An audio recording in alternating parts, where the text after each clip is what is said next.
Rasulullah Muhammad SAW merubah nama kota Yatrib yang berarti tempat terasing di gurun gersang, di mana penduduknya saat itu banyak yang buta huruf, tidak berpendidikan, menjadi bernama baru yaitu kota Madinah Al-Munawwaroh yang memiliki arti kota yang bercahaya. Banyak orang di awalnya menganggap hal ini aneh, bahkan gila. Tetapi ternyata kata-kata tersebut memprogram pikiran penduduk Yatrib untuk membuktikan kebenaran narasi yang mengatakan Madinah adalah kota yang bercahaya. Tidak sampai 400 tahun setelah diucapkan, Madinah Al-Munawwaroh benar menjadi kota bercahaya dengan wilayah Islam mencapai kejayaannya di dataran Eropa. Narasi Rasulullah tadi memiliki makna mind programming, dikenal dalam dunia aplikasi psikologi dengan nama Projectory Imaginary. Sekarang kita memodel Projectory Imaginary Rasulullah tadi dengan penjabaran dalam manajemen modern. Ada sebuah klub olahraga bernama 49er, klub American Football, sepak bolanya Amerika. Klub tersebut kelasnya mediocre, di tengah-tengah.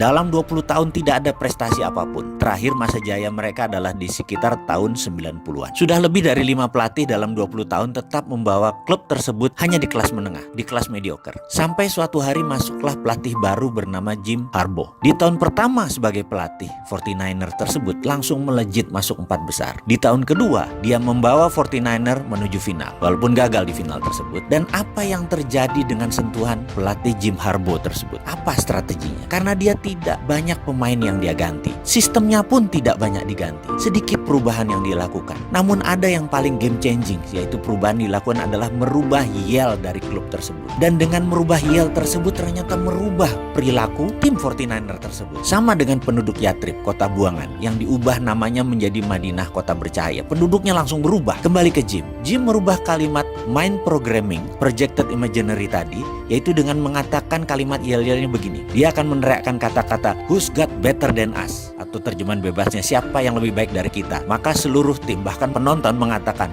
nobody. Jadi who's got better than us? Nobody. Kalimat itu menyihir pemain dan penonton. Klub itu naik pamornya dari klub papan tengah menjadi klub papan atas hanya mengganti yel-yel. Jadi secara singkat, saat ini kita sedang mendiskusikan kekuatan pikiran dan kekuatan kata. Kita lanjut ya. Secara sains, kita bisa membuktikan bahwa hati-hati di dalam berpikir dan hati-hati di dalam berkata, karena kata-kata tersebut bisa menjadi kebenaran hakiki. Contoh, Anda suatu hari jalan, naik mobil atau naik motor, dompet Anda ketinggalan. Lalu Anda berkata, waduh, dompet ketinggalan, gue ketangkep polisi nih. Lagi di lampu merah, polisi ada ratusan motor atau ratusan mobil, dia menatap kita, atau dia samperin lo, lihat SIM-nya, Anda ketangkep beneran. Atau kita kasih contoh lain, Anda suatu hari lagi lihat HP, lalu dalam hati kecil Anda berkata, ini HP kalau hilang, alamat semua teman ada di sini nih, bahaya nih. Besok hilang tuh HP lo. Oke, kita lanjut lagi, ada contoh lagi. Kita lagi lihat kunci mobil, lalu Anda nyeletuk, ini kunci cuma satu nih, kalau hilang berapa nih? Besok kelupaan lo, nggak tahu di mana. Itulah kekuatan pikiran. Dan seperti halnya kalimat hadis ya, saya pernah mendengar bahwa Allah mengatakan, aku adalah apa yang umatku pikirkan tentang aku. Jadi kembali ke kalimat tersebut,